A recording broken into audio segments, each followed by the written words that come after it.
உடனான சிந்து நதிநீர் ஒப்பந்தத்தை முறித்துக் கொண்டது இந்தியா. இந்தியாவில் இடைவிடாமல் பயங்கரவாத தாக்குதல்களை நடத்தும் பாகிஸ்தானுக்கு பாடம் கற்பிக்கும் விதமாக நடவடிக்கை.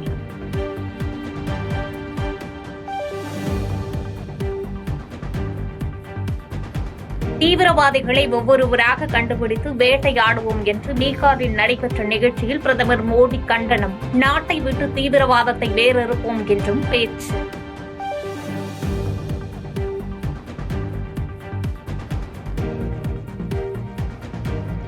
சத்தீஸ்கரில் 1000க்கும் மேற்பட்ட நக்சலைட்டுகளை சுற்றி வளைத்து பாதுகாப்பு படையினர். தேடுதல் வேட்டையில் 20,000க்கும் மேற்பட்ட பாதுகாப்பு படையினர் தீவிரம்.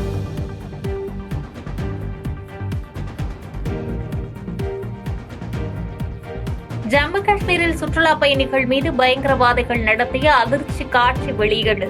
புல்தரையில் சுற்றுலா பயணிகளை அமர வைத்து பயங்கரவாதிகள் துப்பாக்கியால் சுட்ட அதிர்ச்சியூட்டும் காட்சிகள்.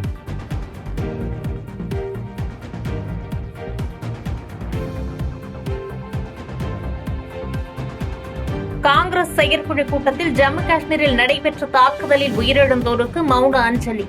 மல்லிகார்ஜுன கார்கே, பிரியங்கா காந்தி, ராகுல் காந்தி உள்ளிட்டோர் பங்கேற்று அஞ்சலி செலுத்தினர்.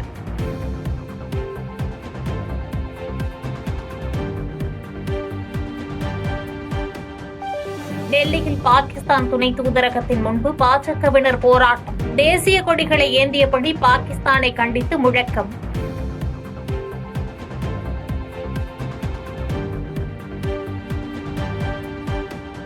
காஷ்மீரிலிருந்து முதலமைச்சர் உத்தரவின் பேரில் இதுவரை மொத்தம் 140 தமிழர்கள் பத்திரமாக மீட்பு. சுற்றுலா பயணிகளை அவரவர் ஊர்களுக்கு அனுப்பி வைக்க வாகன வசதிகள் ஏற்பாடு.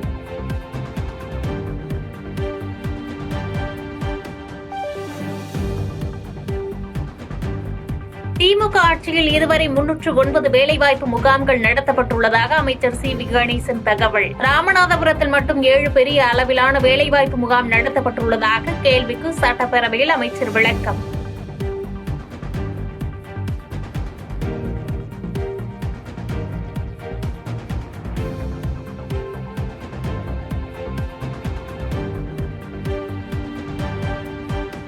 மதுரவாயல் முதல் ஸ்ரீபெரும்புதூர் வரை சென்னை வெளிவட்ட சாலையில் 8 கிலோமீட்டர் நீளத்தில் உயர்மட்ட சாலை மேம்பாலம் அமைக்க ரூபாய் 1400 கோடி ஒதுக்கீடு செய்யப்பட்டுள்ளதாக அமைச்சர் வேலு தகவல். நசரத்பேட்டை திருமுழிசை நெடுஞ்சாலை சந்திப்பில் மேம்பாலம் கட்டுவதற்கு விரிவான திட்ட அறிக்கை தயார் செய்யப்பட்டு வருவதாக தகவல்.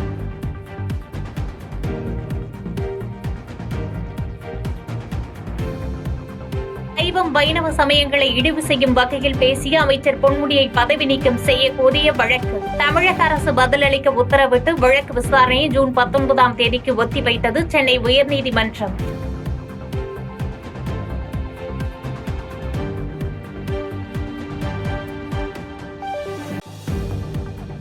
ஜம்மு காஷ்மீரின் உதம்பூரில் பாதுகாப்பு படையினருக்கும் தீவிரவாதிகளுக்கும் இடையே துப்பாக்கி சண்டை. தாக்குதலில் ராணுவ வீரர் ஒருவர் வீரமரணம்.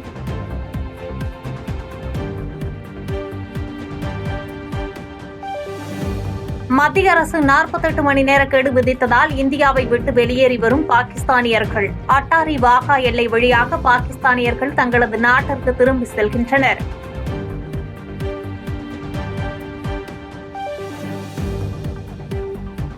டெல்லியில் உள்ள பாகிஸ்தான் தூதரகத்திற்குள் கேக் கொண்டு சென்ற நபர். பாகிஸ்தான் தூதரகத்தை மூட மத்திய அரசு நேற்று உத்தரவிட்ட நிலையில் காலையில் ஒருவர் கேக் கொண்டு சென்றதால் அதிர்ச்சி.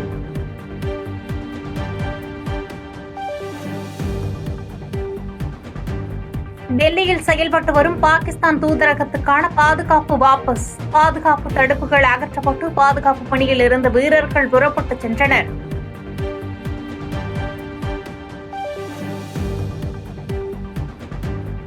பாகிஸ்தானின் போர் விமானங்களை எல்லையில் நிலைநிறுத்த உத்தரவிட்டுள்ளதாக தகவல். பாகிஸ்தான் பாதுகாப்புத்துறை ஏவுகணை சோதனைக்கு திட்டமிட்டிருப்பதால் எல்லையில் போர் பதற்றம்.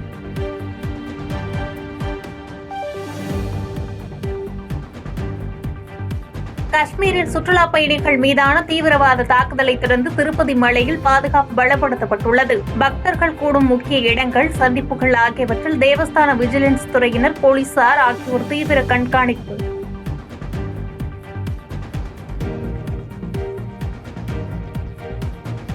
காஷ்மீர் பயங்கரவாத தாக்குதல் எதிரொலியாக தமிழக கேரள எல்லையில் தீவிர வாகன சோதனை. துப்பாக்கி ஏந்திய போலீசார் தீவிர கண்காணிப்பில் ஈடுபட்டுள்ளனர்.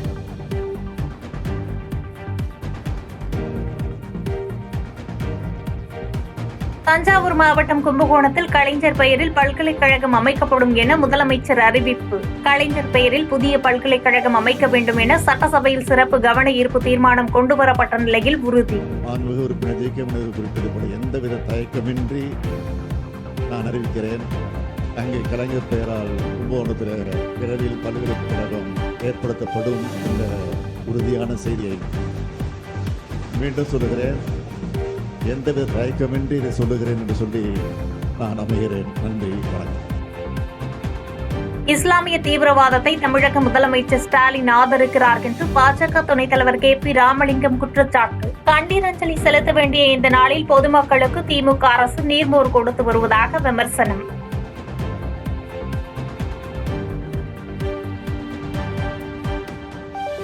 தருமபுரி மாவட்டம் பாலக்கோடு அதிவிரைவு தேசிய நெடுஞ்சாலையில் சரக்கு லாரி கவிழ்ந்து விபத்துக்குள்ளாகும் அதிர்ச்சியூட்டும் CCTV காட்சி வெளியீடு. படுகாயங்களுடன் மீட்கப்பட்ட லாரி ஓட்டுநருக்கு தீவிர சிகிச்சை. செய்திகளை உடனுக்குடன் தெரிந்து கொள்ள கீழ்கண்ட கேபிள் மற்றும் DTH நெட்வொர்க்குகளில் எம்நாடு செய்தி தொலைக்காட்சியை காணுங்கள். பாதகம் செய்பவரை கண்டால் நாம் பயம் கொள்ளலாகாது பாப்பா. மோதி மிதித்து விடு பாப்பா, அவர் முகத்தில் உமிழ்ந்து விடு பாப்பா. அண்மை செய்திகளை உடனுக்குடன் தெரிந்து கொள்ள இணைந்திருங்கள் எம்நாடு தொலைக்காட்சியுடன்.